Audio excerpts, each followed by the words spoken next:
Hey, Andrew Kramer here, and let me introduce you to the new and improved lightsaber preset. I've added a few new features to enhance the realism of the lightsaber, but first, I should thank the Star Wars fans over at theforce.net for their excellent input on improving this version. I mean, if anyone knows what a lightsaber looks like, it's these guys. They know the Star Wars films by frame number, and that's not a joke. Now, another thing I'll be demonstrating is how to obscure the lightsaber as it passes behind someone or something. So instead of having this, you'll have this. Okay, let's get started. And first, I want to go over the new features of the preset. So let's take our footage, drag it into a new composition. And what I'm going to do is go down to the animation presets, Andrew Kramer, and VFX to our lightsaber version 2.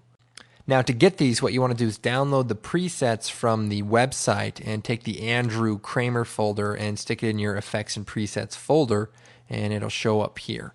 Now, for the time being, this new version only works in After Effects 7, so if I can get around to updating it for 6.5, I will. But for now, what we want to do is create a new solid, and it doesn't matter, just make it comp size, choose OK, and take our lightsaber preset version 2 and drag it out into our comp.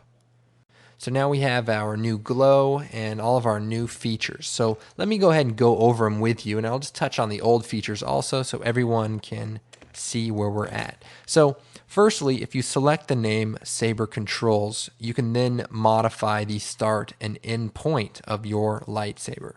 So in this case, we can put one point here, another point somewhere off here. We have the show glow, and the benefit of this is that it goes a lot faster without it. So while you're rotoscoping, it'll just make things a little smoother. Also, we have the color, so you can choose any color lightsaber you like and just change it once and it updates as you need it. We have the extend, so if we want to create the effect where the lightsaber extends, you can keyframe this amount. Thickness, pretty self-explanatory. And we have perspective. Now, perspective is a new feature, and what it allows you to do is create the look of the lightsaber being pointed closer to the camera, or sometimes the lightsabers are a little bit thicker at the base and thinner at the tip. So that allows you to control that. Also, you have the glow amount and the extra glow, which calculate in a slightly different way that should be a little bit more pleasing. We have the shutter speed, which is now defaulted at 150. We will not be using this to generate the blur, so keep it at a high value for the most part. We have the light flicker defaulted at 10, and that basically gives you a little bit of a vibrating glow. And we have now a soften control to make the lightsaber soft or sharp as needed. And new to this version actually is if you reset it, all the settings go back to default. So that's kind of nice if you want to get things back to where they were.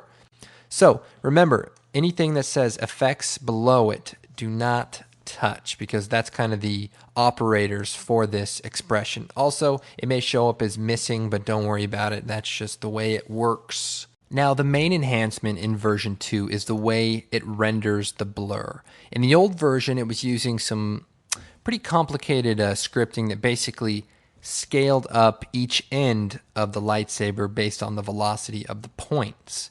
Now, in the new version, we're using After Effects' render engine, but this time using the expression to drive an alpha booster so that we can get this nice clean edge. So instead of having rounded edges here, you actually come up with something a little bit more pleasing. Now, to increase the motion blur in version 2, what you need to do is change the composition settings and go to the Advanced tab and increase the shutter angle. So if you want more, make it about 300, and that will cause more blur to streak as your effect goes on. However, I do recommend that you keep it within reason and pretty much try to match your actual scene. So After Effects defaults this value at 180, and that seems to be a pretty good value for most cases. Also, if you want your lightsaber to be less intense color-wise, just bring the color down closer to black, and that will sort of dim it out based on the screen transfer mode. So that's just a nice way to get the look you're after.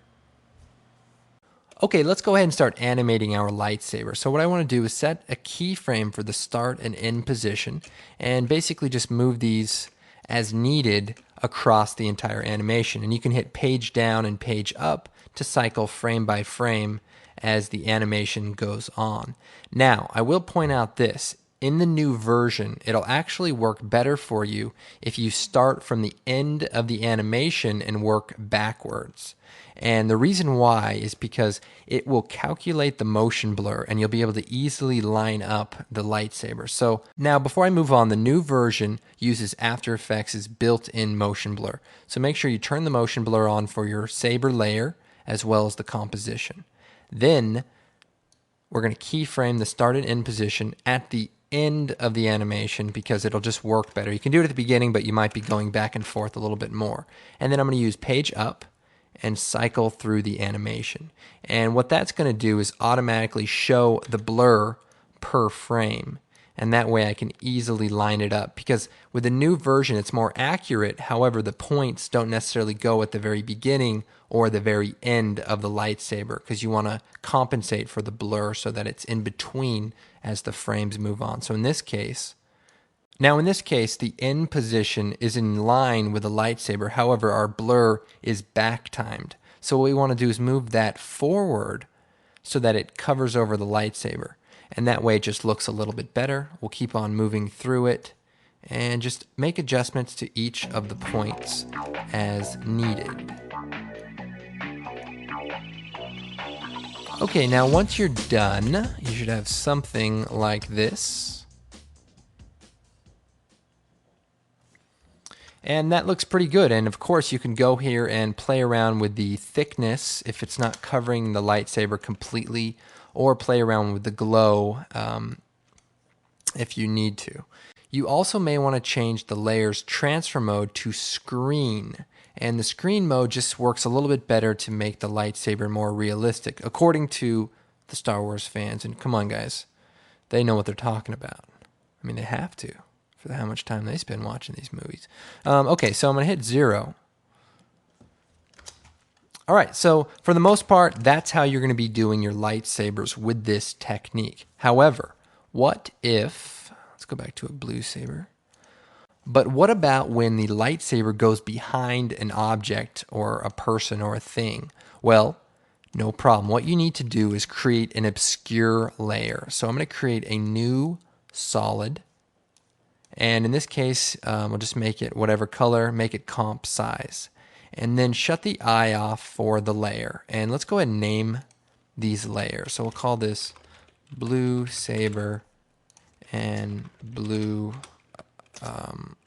obscure. And then what we want to do with the layer selected, we'll take the pen tool and let's go just before it gets obscured, so right here, and then go frame by frame to just after the obscure is done, so probably right about here. And I'm just going to trim my layer to that length. Then what you want to do is draw a mask around the object or character you want to obscure, in this case, himself. So what you want to do is kind of outline it. And it doesn't have to be perfect, just kind of get in there and make it look good. You can make refinements to it later, of course.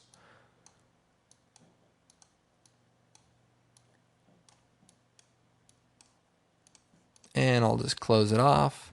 Okay, now what we want to do, if I turn this layer on, you can see it's just a layer that covers over it like that. But if I shut it off, we're going to change the blue saber's track matte to alpha inverted. And so what's going to happen now is the lightsaber is going to pass through that mask and basically obscure it in the area that it's covering. So, of course, this is a little bit sloppy. We need to kind of work on it. So with that in mind, we're going to go ahead now and keyframe the mask. So if you hit the letter M on the keyboard, it brings up the mask shape.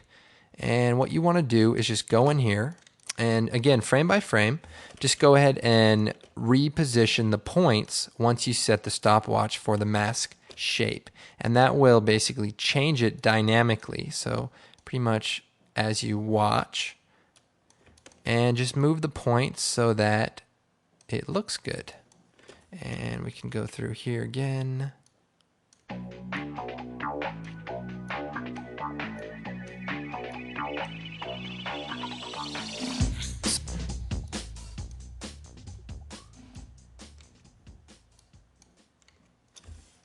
Okay, so let's go and just play this back.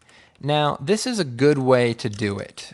It basically cuts out the lightsaber, and if we feather the mask by hitting the letter F, we can feather it, 4 pixels or so as needed so that the lightsaber isn't so sharp.